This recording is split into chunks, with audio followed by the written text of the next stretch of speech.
and I pretend I'm in control, just like the seasons. You're taking the time from me, but no, I don't. Hello, hello, hello, my lock loves. Welcome back to my channel. I want to do a quick tutorial on my interlocking lock extension method again. You guys are used to me making the micro size one like this, but I want to show you guys how to get it a little bit bigger. I would call this size like a medium, small, maybe medium, depends on you, but compared to the micro size, it's a lot bigger. And so I know my channel was very fully focused on the micro size one, but I want to also show you guys how to do this with the regular size. It's literally the same technique, but I know some of you guys are visual learners like me, and you just want to see how it is making this size lock. So I do want to introduce the hair. If you all are familiar with my channel, you know I love Exyhair, and their packs come like this. I have the 10-inch natural black bundle, and it comes like that. And you know, once you take it out, it pretty much looks like this. It's just a bundle of hair. So I absolutely love Exyhair. They have been the most reliable company that I've been working with since I've been doing hair and lock extensions. So if you have this kind of texture, which is like my 4B, 4C type girls, if you got kinky hair, do yourself a favor and just get the Exyhair bundles. I am a stylist that recommend using your hair texture or something that matches your hair texture instead of using exotic hair textures. So, you know, if you want to use Brazilian wavy hair, but your hair is Afro kinky, you can do that. But I just suggest using something that's similar to your hair type. Anyway, so if you want to see how I make the micro size one, I mean, it's literally the same exact thing for this one, but I already have a video creating this size, so I want you guys to check out that video. This video is focused on the small, medium size. So here we go.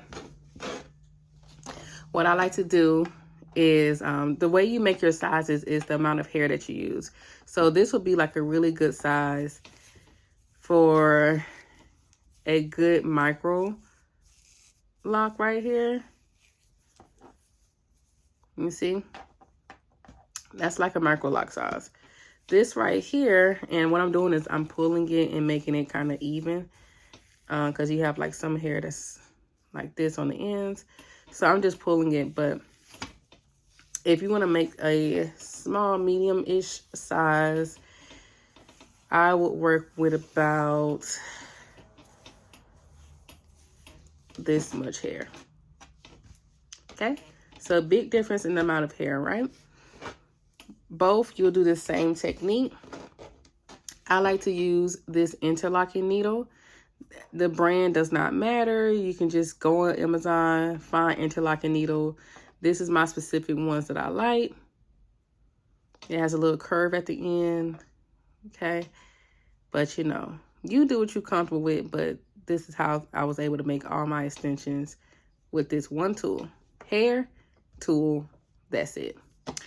All right, so what I'm gonna do is make sure it's kind of all even. If you get longer hair, you don't have to do this as much, but you just want to make sure all the short hairs are incorporated. And a lot of people have a hard time with this. So you're going to basically take the ends of this hair and put it into the eye of this needle. So what I like to do is just kind of wrap it right at the ends, wrap it, fold it, and push it through here.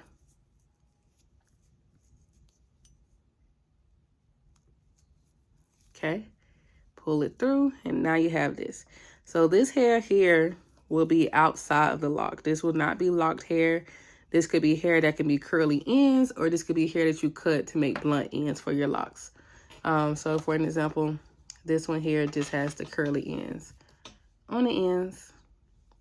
And when you wash these and put like a little moisturizer on it, it'll be like a little cute little spiral kinky curl. Okay.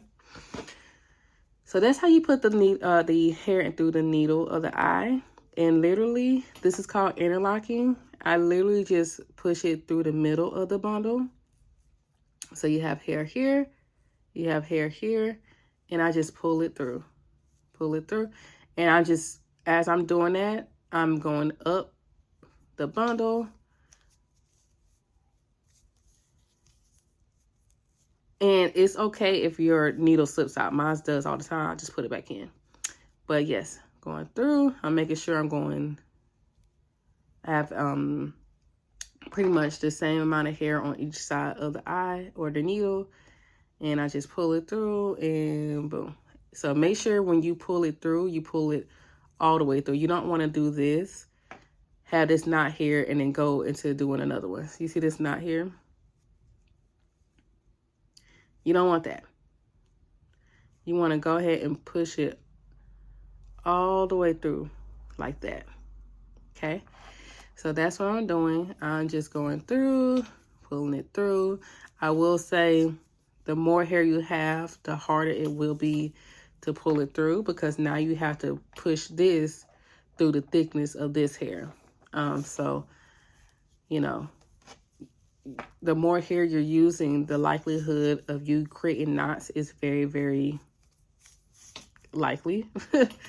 But what I'm doing is I'm holding this here to kind of guide it. So as I'm pushing it through, this is really thick, right? I'm just pushing this, and then I can feel this knot go through. This one was pretty tight. Okay. The main goal of this is to make sure you pull it all the way through. If you don't pull it all the way through, you're going to have knots, then that's not going to be good.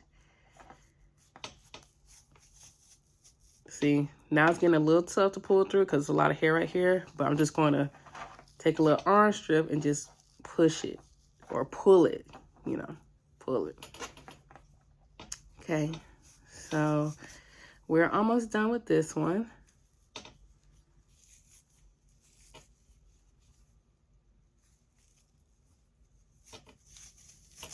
Ugh. It's getting tight, y'all. I suggest using a little bit less hair until you get the technique, and then increase the amount of hair you use, because it's way, way easier using this amount of hair than it is using the bigger amount of hair. Okay, so we are done. Isn't it funny how that little small bundle of hair created this length? This is like 8 inches of hair. And so the ends, I kind of just get rid of whatever little leftover ends. And this is what you use to attach to someone's hair. And this is the part that you either get it curly, you can use some mousse, you can use just plain water, a little leave-in. This would like curl up. So this is what the lock looks like. Now, I absolutely love this technique here, because unlike the crochet needle where you have to do this and stab the hair to mesh it together, there's no finger pain in this. My hands get a little tired, but there's no stabbing of my hands or nothing crazy like that. The kind of this technique is, this is about as big as you can go. I try to use even more hair, but I always end up getting this kind of look. Okay. Pro of this technique, again, this hair is extremely flexible. It's extremely lightweight. You don't have that stiffness. And, you know, in my opinion, this looks more realistic. But I'll leave that for y'all to decide. But, you know, to me, this is just an easier way to make lock extensions. So if you're interested in making your own lock extensions, or if you want to have a business of making lock extensions, I suggest just trying this out. You know, as far as your hands will thank you for it. I don't think it takes a lot of time. You may have a learning curve for it, but I think it'll be worth it. I did also want to let you guys know you can do this technique on different hair types. This one here is a Janet Collection hair type. Janet Collection Afro bulk hair. It's a little bit curlier than this one, and I was able to make it bigger because this hair was a lot more fluffy. This hair is a little bit kinkier, so it has like a tighter lock. You can use looser curled hair, but it has a more likelihood chance of unraveling. And something cool that I did was actually use this technique on synthetic hair. So this was a kinky curly kind of synthetic hair. I'm going to put this in the description box if I can remember. But this is really nice for people that want synthetic looking locks. I don't know about you guys, but this looks super realistic to me as well. And so this is one of the ways to make synthetic hair look like natural Afro kinky bulk hair, human hair. And so yeah, I definitely want you guys to try this technique. I really feel like this can be a game changer. Only thing is, this is just about as big of the size. If you get something a little bit more fluffy, this is probably the biggest size you can do here. So drop down your questions. And you guys, if you haven't been noticing, I am leaning all the way towards not doing hair anymore. I guess this is my retirement from doing hair. So I do want some more locticians to get in on this technique so that, you know, you guys can have someone do your hair, because I can't anymore. I'm sorry. But anyway, if y'all are interested in my real estate journey, I'm going to link my channel below as well. But this kind of feels like a goodbye. And yeah.